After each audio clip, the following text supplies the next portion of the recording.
Melody इतनी चॉकलेटी क्यों है? വർഷങ്ങളായി നമ്മൾ ടിവിയിൽ കേൾക്കുന്ന പരസ്യമാണിത്. പക്ഷേ കഴിഞ്ഞ കുറച്ച് ദിവസങ്ങളായി സോഷ്യൽ മീഡിയയിൽ melody നയതന്ത്രമാണ് വൈറലായിരിക്കുന്നത്. Prime Minister Modi brought us a gift, a very, very good toffee. Melody.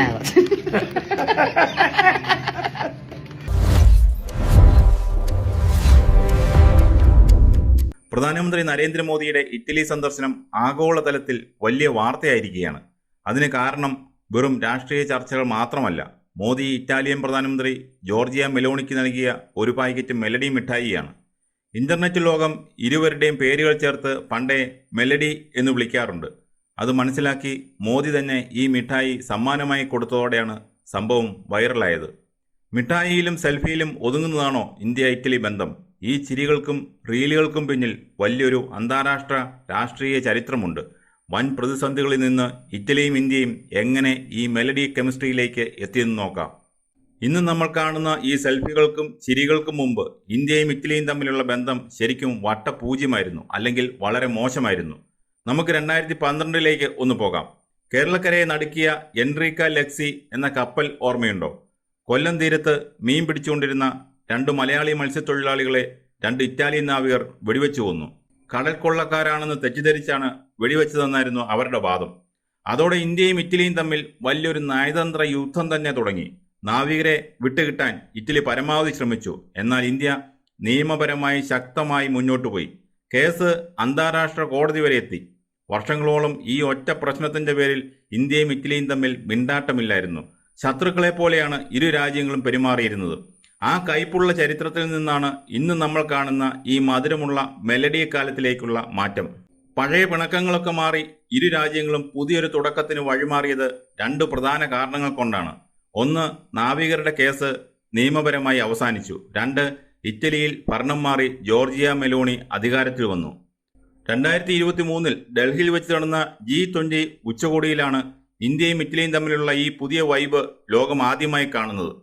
മെലോണിയും മോദിയും തമ്മിലുള്ള കൂടിക്കാഴ്ചകളുടെ ചിത്രങ്ങളും വീഡിയോകളും ഇന്റർനെറ്റിൽ വൈറലായി.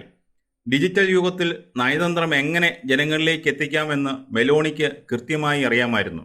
അവർ തന്നെ പിന്നീട് hello from the melody team എന്ന പേരിൽ വീഡിയോ പങ്കുവച്ചു. അങ്ങനെയാണ് മെലഡി എന്ന വാക്ക് നെറ്റിൽ വൈറലായി മാറിയത്. Hello from the Melody team. ഇനി നമുക്ക് സീരിയസ് കാര്യങ്ങളിലേക്ക് വരാം. വെറും ഒരു സെൽഫി എടുക്കാൻ വേണ്ടി മാത്രമാണോ മോദി ഇറ്റലിയിൽ പോയത്? ഒരിക്കലുമല്ല. ഈ ചിരിക്ക് പിന്നിൽ കോടികളുടെ ബിസിനസ് ഉണ്ട്. ഇന്ത്യയും ഇറ്റലിയും തമ്മിലുള്ള വ്യാപാരം ഇപ്പോൾ ഏകദേശം 14 ബില്യൺ യൂറോയ്ക്ക് മുകളിലാണ്. ഇത് 2029 ആകുമ്പോഴേക്കും 20 ബില്യൺ യൂറോ, ഏകദേശം 1.8 ലക്ഷം കോടി രൂപ ആക്കി മാറ്റാനാണ് ഇരുവരും കരാർ ഒപ്പിട്ടിരിക്കുന്നത്. ഏറ്റവും പ്രധാനപ്പെട്ട വിഷയം India Middle East Europe economic കോറിഡോറാണ്.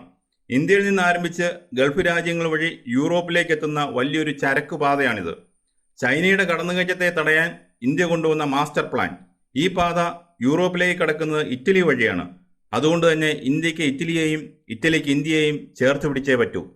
ഈ സന്ദർശനത്തോടെ ഇന്ത്യയും ഇറ്റലിയും തങ്ങളുടെ ബന്ധത്തെ വെറുമൊരു സൗഹൃദത്തിനപ്പുറം സ്പെഷ്യൽ സ്ട്രാറ്റജിക് പാർട്ണർഷിപ്പ് എന്ന പദവിയിലേക്ക് ഉയർത്തിക്കഴിഞ്ഞു.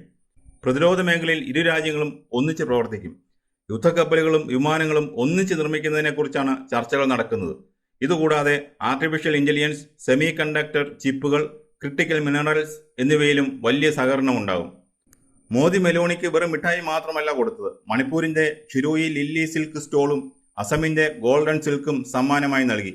പകരം ഇറ്റാലിയൻ പ്രസിഡന്റ് മോദിക്ക് നൽകിയതാകട്ടെ കാർഷിക മേഖലയിലെ മികച്ച സംഭാവനകൾക്കുള്ള അഗ്രിക്കോള മെഡലും. പണ്ടൊക്കെ വിദേശ നയതന്ത്രം എന്ന് പറഞ്ഞാൽ ഭയങ്കര ഗൗരവമുള്ള കാര്യമായിരുന്നു. കോട്ടും സ്യൂട്ടുമിട്ട് കട്ടിയുള്ള വാക്കുകൾ സംസാരിക്കുന്ന നേതാക്കൾ. എന്നാൽ ഇന്ന് കാലം മാറി. സോഷ്യൽ മീഡിയ ഭരിക്കുന്ന കാലമാണിത്. ഒരു 12 സെക്കൻഡ് റീൽ കൊണ്ട് ലോകത്തിന്റെ ശ്രദ്ധ മുഴുവൻ തങ്ങളിലേക്ക് തിരിക്കാൻ മോദിക്കും മെലോണിക്കും സാധിച്ചു. ലോകം മുഴുവൻ യുദ്ധങ്ങളെക്കുറിച്ചും സാമ്പത്തിക പ്രതിസന്ധികളെക്കുറിച്ചും ആകുലപ്പെട്ടിരിക്കുമ്പോൾ 2 വലിയ രാജ്യങ്ങളുടെ തലവന്മാർ പരസ്പരം തമാശകൾ പറയുന്നതും ചിരിക്കുന്നതും കാണുമ്പോൾ ജനങ്ങൾക്കും അതൊരു പോസിറ്റീവ് ഫീൽ നൽകുന്നു. ഇതിനെയാണ് നയതന്ത്ര വിദഗ്ധർ സോഫ്റ്റ് പവർ ഡിപ്ലോമസി എന്ന് വിളിക്കുന്നത്.